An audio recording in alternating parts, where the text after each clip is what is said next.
Namaskar. Hello and welcome to PGurus channel. I'm your host Sri Iyer. So what is happening across the pond in United Kingdom? Is the Boris Johnson government in trouble? Two senior ministers, Rishi Sunak and Sajid Javid, have submitted their resignations and they have been quickly filled by the Bojo government. But the larger question remains. What really happened? What led up to this? Let us welcome Pandit Satish Kumar Sharma ji to understand a little bit about the British politics and what is going on and whether he sees a change in guard. Pandit ji, namaskar and welcome to P Guru's channel. Ramji, namaskar, Jai Shri Ram to you. Sweetie, lovely to see you bright and early this morning. And likewise, Panditji, I know you've been working very hard. We've planned this thing just less than 24 hours ago. And I know you have bursting with data to share with all our viewers, stuff that has not yet been written up on the newspapers and the media. So take it away, sir. Okay, it's almost a little bit like observing a 5-day test match. Traditionally, politics was played out on a long wicket and seasons came and you watched the grass change and the dew fall, but it's suddenly become a T20. Wickets are falling faster than we'd ever imagined. Some wickets are falling even though nothing has been bowled at them. So it is a time of unbelievable and unprecedented turmoil, but it's long overdue. You know, there have been cracks appearing in the facade of good governance, in the image and the PR, that actually these are minor details, and deep down the government is solid, the cabinet is working well together, it's everything's moving in the right direction. All of that sort of spin today has just evaporated, pretty much like the cabinet, which also I suppose is in the process of evaporating. But there are bigger questions that we need to consider here. The two departures that you've mentioned, Rishi Sunak and our health secretary, Sajid Javid, they were the first to, shall we say, really pull the plug on this thing. Right-hand ministerial positions, very important, very influential, and in the past, a criticism from the Chancellor would have deemed to have been of great significance. A departure of the Chancellor and the Secretary of State for Health on the same day, it points to something else going on. This is not just dissatisfaction. So I've checked with some sources, and the news of Sajid Javid's and Rishi Sunak's departure broke last night. And last night we spoke with a few people, and there was a rumour that actually Boris was planning a snap election.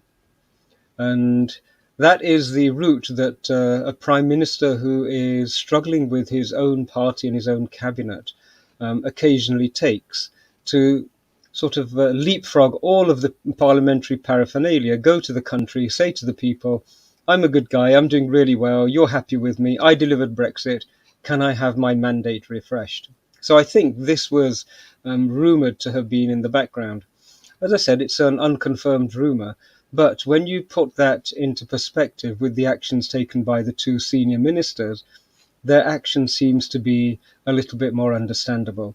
It does look as though an attempt has been made to stop something from happening, rather than they both woke up one morning and thought, actually, this is now too much, it's gone on too long, we can't bear the lack of integrity in what's going on, so we're both going to resign.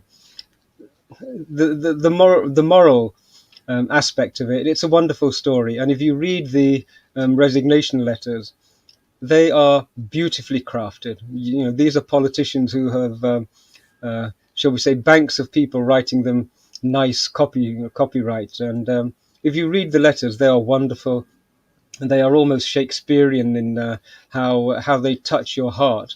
But behind it is ruthless politics. And I think this is really what's going on. We are seeing a weakened prime minister who has been weakened on almost every front now, being prepared to resign with grace or be thrown out with disgrace. But, you know, Prime Minister Johnson, he is one of those politicians who doesn't feel himself to be confined by normal operating processes and procedures. You'll remember, your viewers will remember, that he's the one who prorogued Parliament, sort Yes. of disbanded the whole bunch in his attempts to have his way. So I doubt he will leave unless he is given marching orders. Now, the mechanisms to remove a prime minister are few and far between. It's not an easy thing to do, which is why I think we're seeing such a desertion on a scale that has never been seen before. You've mentioned the two ministers, but I think the total resignations is now up to 12 Oh, across wow. government departments, and today we've had a handful more announce that they too have no confidence. In their nicest way possible, they're all saying, I'm sorry, this Prime Minister has lost our support, and it's gotten to the stage where if we continue to support him, then we too are tarnished by what seems to be an irrecoverable reputation. So when things get to that stage, it's good to look forward at what the future might hold, because then when politicians have made these decisions, they, shall we say, it would be unwise of us to think that they don't have a game plan here. And rather than go down with a sinking ship, it's possible that they have decided, okay, this is an opportunity for us to make a graceful exit and come back to fight another day. And who knows, that may be at the back of their minds. I have a couple of interesting questions for you. Mhm. First question is, do you have to be born in the United Kingdom to become the prime minister, sir? No, Okay. no. In That kind fact, of widens the field. yes, Yeah. it does. And this is an element that I sort of meditated upon when I found that this was happening. And there are, I asked myself the question, is the British public ready to accept a person of Indian origin as Prime Minister?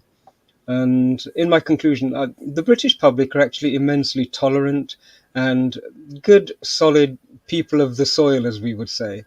And they have to be, bearing in mind how much they've had to put up with over the last year or so. And I think that they would be ready to accept a person of good character, irrespective of origin. The person would have to be loyal. The person would have to have as his or her priority the people of this nation. They would have to be committed to a long-term future in this country. And when I thought about those, it struck me that actually neither Sajid Javid nor indeed Rishi Sunak can satisfy those credentials with sufficient credibility. You know, I'm sure you remember Rishi Sunak had a green card when he was Chancellor. You know, he had already thought about applying and had followed the process through to leave this country and settle over in the United States. That doesn't sort of endear a person to the voting population. They're not going to have confidence that this guy is not going to jump ship in a few years' time. So these are the aspects, both about Sajid Javid and indeed about Rishi Sunak, which caused me to have some concern. The British public, I think, would be ready, but maybe not quite ready for these two. Now, who was the last chancellor to go on to become the prime minister of United Kingdom? I can think of John Major. Is there anybody after that? Well, Gordon Brown was a very active chancellor, and he certainly had his shot. But the traditional role there's preparation required, and generally it tends to be the Home Office. In the Hmm. Home Office, a person establishes communications and networks with all the security services, becomes involved with the police force, and Priti, she has done a lot of work to establish her credibility and security with the police force. So she has got sort of a nose a little bit ahead of the other two. Um, and then And from Home Office, the other mm, two are Sajid Javid and Rishi understood. Sunak. Rishi Yeah, Sunak. yeah. Understood. For them, I Understood. think it's premature. If my reach doesn't extend that far, I'm sure, but I would gently advise them to step back and not step forward at this moment in time. And same for Prithiji, to be perfectly honest. I think there is a perfect storm here in the United Kingdom. You know, on the one hand, Absolutely. we have so many issues to deal with, and Yeah. you know, they say fools rush in where angels fear to tread, but sometimes you need people who seem to be fools to sort some of these things out. So it's unpredictable at the moment in time, a great deal of turbulence, and very, very difficult to see what the future holds. If anything, I would possibly think that Liz Truss is being prepared. She would be more digestible to the establishment and to the voting public. And she is the current foreign secretary? Yes, she's the one who came to Bharat to try and beat up the colonialists and get them in line to attack Ukraine unsuccessfully. But yeah, she is the one Well, a who lot of people tried, so she wouldn't be the only one. So, absolutely, absolutely. yeah. So I would perhaps look at her credentials in a bit more detail. But there is another dimension which is probably just briefly worth mentioning, and that is the gulf between the voting public and the political elite. It has never been wider. And all politicians and all parliamentarians and all members of the senior civil service ranks, they should really give this some consideration. Their credit has never been so low. Let's get back and look at Priti Patel's record. She Mm. unfortunately got into some controversies in the last few weeks. One that I read was that she had come up with this new point systems, and if that were to be implemented, even her own parents would not have qualified to immigrate to the United Kingdom. Panditji, walk us through a little bit of that part, because Yeah, I just want to look at the record of all the people who are probably going to throw their hats in the ring. yeah. So that interpretation is being touted by those who want to do her harm. Okay, and it's a very realistic proposition. Her parents came at a time when England was rebuilding itself. The needs of the country at that time were totally different. The values were totally different. The criteria were totally different. And so it's a very shallow sort of analysis to say brown person allowed in, brown person not allowing other brown people in. It's very reductionist, and I don't Yes, think yes. it holds water. It's a very cheap shot that's been launched at her. And Oh, they'll I'm try sure, everything. oh, they will.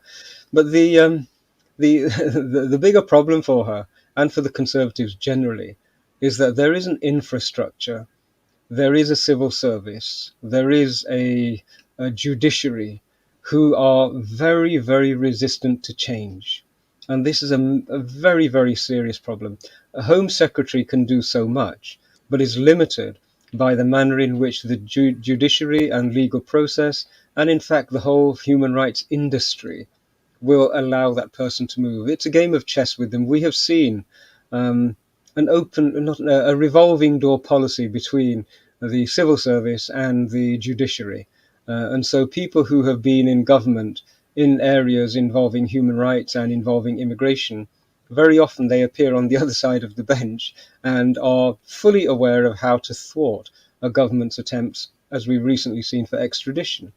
Um, this Rwanda scheme that has been put forward is courageous beyond most people's capacity to understand. And what it does do is it's made the left leaning liberal elites struggle, because on the one hand they want equality for everyone, and so they cannot say that sending people to be processed in Rwanda is a terrible thing because there's something wrong with Rwanda. Yep, they can't put that argument forward. I mean, if it was France or if it was Australia or somewhere like that, then it'd be a different kettle of fish. So to some degree, they're handcuffed in the challenges that they can make, but they very successfully, on points of law and on points of process, been able to thwart Priti Patel's journey with this immigration issue. I recall she had committed to two particular things. One, she was going to try and sort out the issue with the grooming gangs and the police not recording crimes adequately. I think I mentioned it in a previous talk that Yes, you did. 90,000 cases Yeah. mysteriously disappeared from one of the Yorkshire police forces. She had committed to trying to do her best to sort that. And I remember a conversation where basically she had said it didn't matter if it cost her her political career. This was one of the issues that she was really personally committed to try and resolve. And the second was as Home Secretary to fulfill her obligation, her ministerial obligation, to protect the borders, to protect the security of the country. And those are the two things that she has really built her career and her hopes on. They've been thwarted to some degree, but she is fighting forward step by step, step by step. If she were able to get a successful conclusion to this Rwandan issue, and a few flights went, and processing was done properly, and those who were eligible successfully came through that process and were able to settle, all of the disputes would disappear. And she's holding on to that hope that the process, once it's in place, can be seen to be fair and equitable. At the moment, there is so much negative PR being thrown against it that she is struggling a little. I would suggest that she gets these issues dealt with before thinking about throwing her hat into the ring for PM. It's difficult at the moment. So, for viewers' sake, I just want to go back and jog your memory about many conversations that I've had with Professor 𝑟𝙤𝙤𝙤, who has always called Europe as Eurobia, and in a satirical way. One of the points that he mentioned was that there is always at least like 50 to 60,000 people waiting to cross over from Calais in France into, I think, Dover. I don't know if that is the right port in England. And the reason is that United Kingdom has such great, taking care of medical. As soon as you are accepted, as soon as I think you land in the United Kingdom, you get a lot of rights, and therefore you essentially are taken care of, so to speak. Now, walk us through this Rwandan plan. So, how was this envisaged? Before that, has the illegal immigration been contained under the current Conservative government, sir? So the current Conservative government has done its best to focus on protecting borders. And it's very easy to criticize a nation, and the left are very skillful at criticizing a nation which says, well, I want to put my own citizens first, irrespective of their color and nation. That the people who have contributed in 2 world wars, the people who have contributed for generations to the exchequer, and who are continuing to invest in this country, that they should have some sort of notional priority when it comes to the services that they receive in this country, over and above a completely random stranger who is unvetted, unprofiled. So that's not an unreasonable question, an unreasonable request. But where the government, successive Conservative governments, has failed is to be able to make that case convincingly. Now, part of me is aware that, in fact, the left don't want to hear that case. No matter what you would say, they would want to reject it because this is actually their future voter bank. And in the same way that the crossings from the Mexico border and the relationship the Democrats have with new coming Americans, it's no different here. The voting profiles are looked at and agreements are made, and so the left does not want this tightening, and so they will always use the moral high ground. They will always use those shallow cheap shots that we're all one, etc., overlooking the fact that many countries, when Europe opened its borders, it became common knowledge that many countries opened their prisons and said, okay, let the UK take care of our criminals. Let them out and they can have free travel all the way across. And we've had problems with criminality and increasing criminality from East European states ever since. So the issue of immigration is a sensitive and hot potato, but it's never dealt with adequately. And the left's skill at leveraging this for their political benefit has to be admired. There's no doubt about it. With regard to Calais and the transits, there was a minor dip in attempts to arrive via boat as soon as this Rwanda plan had been announced. And it's almost as though the impact of announcing it was noticeable and, from the point of view of the government, desirable. But then the human rights industry got its act together and decided that they were going to be able to fight this, and they successfully leveraged European human rights legislation in order to prevent the flights from taking off. And so there is an ongoing battle between the administration, between the judiciary and the political vote bankers on this very, very issue. We have just had a suggestion that there might even be now a policy or a proposal to withdraw from the European Court of Human Rights and everything that entails. Personally, I think as a direction, it's a good direction because it will move Britain from an informal, unwritten Bill of Rights to a formally documented Bill of Rights. And this country desperately needs it. That would be, in the long run, a great development. It's just the casualties, the political casualties en route to that, which have to be taken into account and, shall we say, met. Viewers, we are going to have a few more questions of Panditji, but before we proceed, I would like to make a request to all of you to like this video so that we have more people watching it. It's been a hiatus of 2 to 3 months since we have had a conversation with Panditji, and there's so much to cover. And as you can see, what happens in United Kingdom today will happen in United States tomorrow. For instance, what Panditji was mentioning, Hispanics from Cuba are not okay. Hispanics from Mexico, A-okay. Hispanics from Honduras, yes, yes, yes. That's how the Democrats are looking at this. And this is very unfortunate. The showstopper for them today, in my opinion, Panditji, is that San Francisco, the most liberal cities in the world, or at least they claim to be, they have voted conservative recently. So that tells us that the tide is turning in the United States also.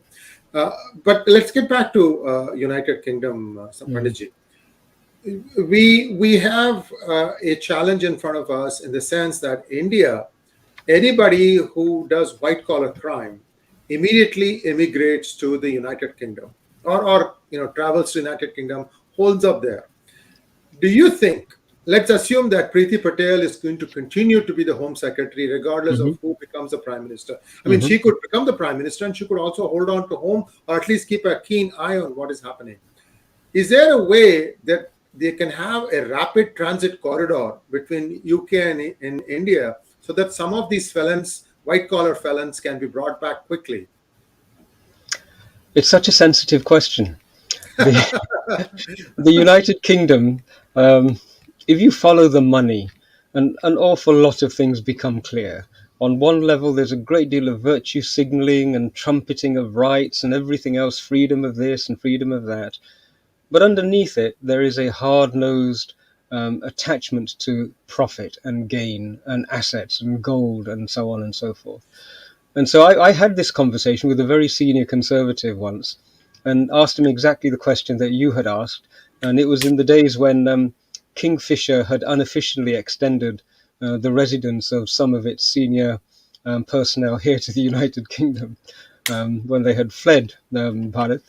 And the response was, well, at least we know where they are and at least we've got control of their money, right? You know that if you follow the process and get them extradited, then you will get the money back, okay? And would you rather it was here or hidden in offshore havens all around the world? And so I thought that's such a skillful and typically British answer.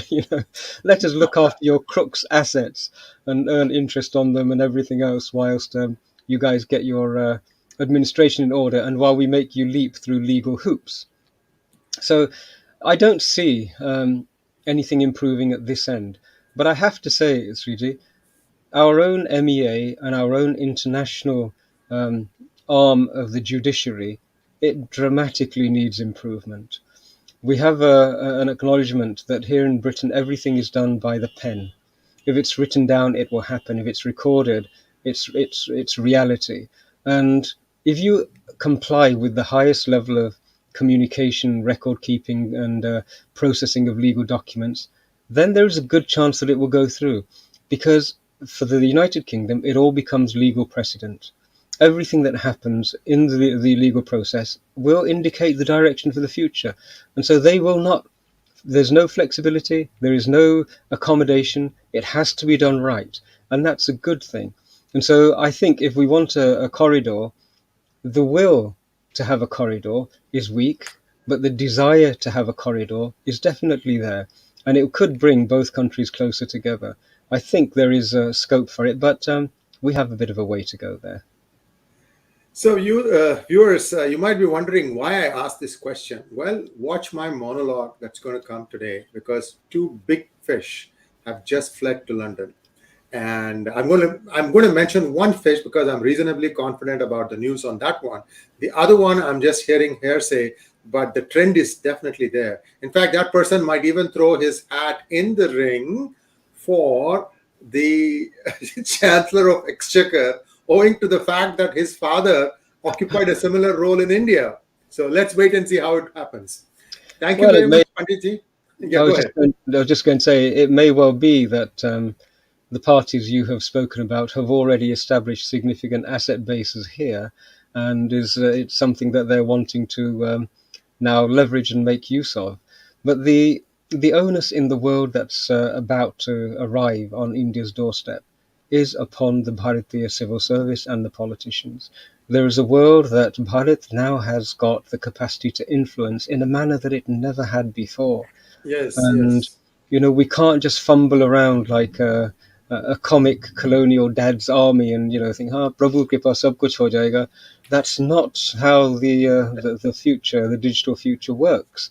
And if we really want to leverage power to its maximum, we have to up our game and recognize the avenues available to us. And they are available. The world wants India on board. I've been speaking with friends from Hong Kong. I've been speaking with friends from America and in political and diplomatic circles. And they all say the same thing, that the current scenario is a great example. Bharat hasn't picked a side. And yet there are networks forming, and the one weak link is, what will India do? Now, that is the best negotiating stance to be in. That's the best position. And that is real power in this geopolitical world. So we have to be able to do those things, but we then also have to have the administration and the bureaucracy to be able to execute those things.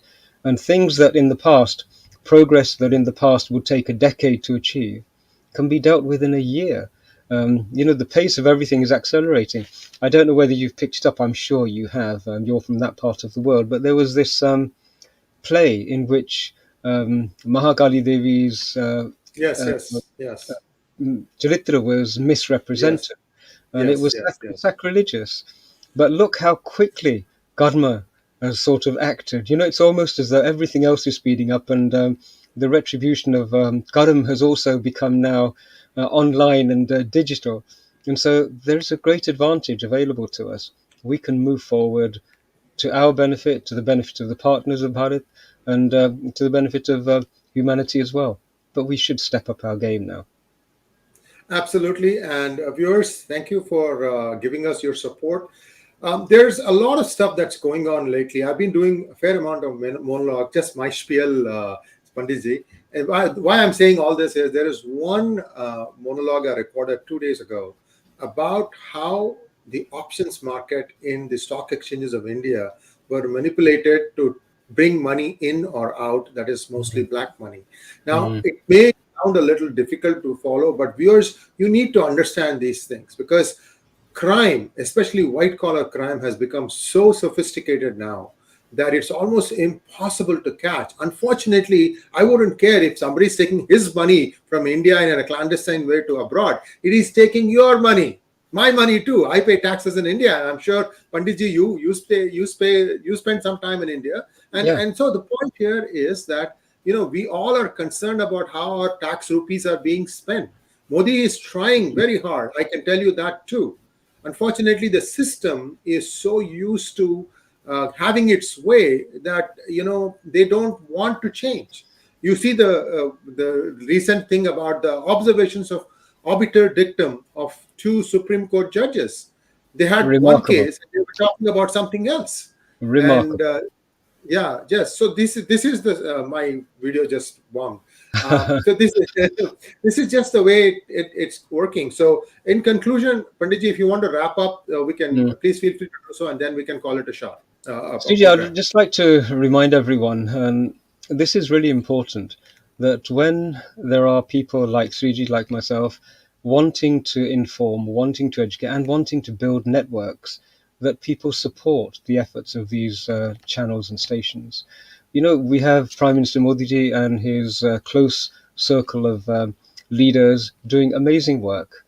We have the Bharatiya Janata who are definitely geared up now and wanting to engage with their own future. But in between, we have a system, and that system is hereditary. It's been anti-development of Bharat for a long period of time, and it needs to move forward. Now, that will only happen with the weight of the public opinion being expressed, which means support each another, support these channels, and engage with these networks, make the change happen. It's happening. We're seeing power beginning to again manifest at the grassroots. And that's the next step of our evolution and the next step of Bharat's development. So please do subscribe, do support 𝙒𝙗𝙤, click likes, share the videos, and get engaged with the process of our own future. Thank you very much, 𝙒𝙗, for the chance to just share some thoughts. Thank you very much, sir. Namaskar. Namaskar. Jai Shri Ram.